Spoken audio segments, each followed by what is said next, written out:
Hello കൂട്ടുകാരെ, അപ്പോൾ എല്ലാവർക്കും സുഖമാണ്. ഇന്ന് മകരവിളക്കാണ്. അങ്ങനെ ഞാനും എൻ്റെ അമ്മയും കൂടി എൻ്റെ വീടിൻ്റെ അടുത്തുള്ള അന്തിയൂർ ശാസ്താംകോവിൽ ഉത്സവമാണ്. ഇന്ന് ഉത്സവം അവസാനിക്കുന്ന ദിവസമാണ്. അപ്പോൾ ഞാൻ അവിടെ മകരവിളക്ക് കാണാൻ വേണ്ടി പോയതാണ്. അവിടെ ഒരുപാട് വിളക്കുകൾ കത്തിക്കുന്നുണ്ട്. അപ്പോൾ പൂജാരി മകരവിളക്ക് കത്തിച്ച് ഉദ്ഘാടനം ചെയ്തിട്ടുണ്ട്.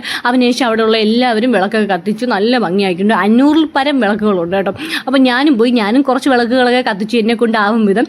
അപ്പോൾ നല്ല ഭംഗിയുണ്ടായിരുന്നു. കാരണം ഒരുപാട് വിളക്കുകളുകൊണ്ട് തന്നെ നല്ല രസമായിരുന്നു കേട്ടോ. പിന്നെ അവിടെ ചെണ്ടമേളം ഉണ്ടായിരുന്നു. എനിക്ക് ഈ ചെണ്ടമേളൊക്കെ ഒരുപാട് ഇഷ്ടമാണ്. നല്ല ഭംഗിയല്ലേ. ഇതെൻ്റെ അമ്മാമ്മയും ഇതെൻ്റെ അമ്മയാണ്. അമ്മാമ്മയെന്ന് വെച്ച് എൻ്റെ അമ്മയുടെ കുഞ്ഞമ്മയാണ് കേട്ടോ. പിന്നെ എനിക്ക് ഈ ക്ഷേത്രം തന്ന ഒരു അരവണയാണ്. ഒന്ന് എനിക്ക് ഫ്രീ ആയിട്ട് തന്നെയാണ്. ഇതിനു മുമ്പ് ഇവിടുന്ന് ഒരു വീഡിയോ ചെയ്തിട്ടുള്ളതുകൊണ്ടാണ്. അപ്പോൾ താങ്ക് യു സോ മച്ച് ക്ഷേത്ര ഭാരവാഹികളോട്. എൻ്റെ ജീവിതത്തിൽ ആദ്യത്തെ അനുഭവമാണ് കേട്ടോ ഇതൊക്കെ. പിന്നെ അവിടെ നിന്ന് ഞാൻ കപ്പലണ്ടി കഴിച്ചു. കപ്പലണ്ടിയൊക്കെ എനിക്ക് ഒരുപാട് ഇഷ്ടമാണ്. ഉത്സവ പറമ്പിൽ നിന്ന് കപ്പലണ്ടി കഴിക്കുമ്പോൾ ഒരു പ്രത്യേക വൈബാണ് കേട്ടോ. അപ്പോൾ പിന്നെ ഞാൻ കുറച്ച് വിളക്ക് കത്തിച്ചു. അവൻ്റെ ഫ്രണ്ടിൽ നിന്ന് കുറച്ച് ഫോട്ടോ ഒക്കെ എടുത്തു. ഇങ്ങനെയൊക്കെ ഫോട്ടോ എടുക്കാൻ പറ്റുള്ളൂ. പിന്നെ അത് കഴിഞ്ഞിട്ട് എൻ്റെ അമ്മ എനിക്ക് ലൈറ്റ് കാച്ചിരുന്നു. ലൈറ്റ് ബോയാണ് കേട്ടോ. എനിക്കിത് ഭയങ്കര ഇഷ്ടമാണ്. കുറേ കാലം കൊണ്ട് ചോദിച്ച സാധനമാണ്. പിന്നെ എനിക്ക് ക്ഷേത്രത്തിൽ നിന്ന് അരവണ കഴിച്ചു കേട്ടോ. സത്യം പറഞ്ഞാൽ ശബരിമല അതേ അരവണ ടേസ്റ്റ് ഒക്കെ തന്നെയാണ്. പക്ഷേ കുറച്ച് ലൂസാണ്. ശബരിമല കട്ട് കാണാം. അപ്പോൾ നല്ല ടേസ്റ്റ് ഒക്കെ ഉണ്ടായിരുന്നു. അപ്പോൾ താങ്ക് യു സോ മച്ച് ഒരിക്കൽ കൂടി ക്ഷേത്ര ഭാരവാഹികളുണ്ട്. അപ്പോൾ അത്രയേ ഉള്ളൂ. By my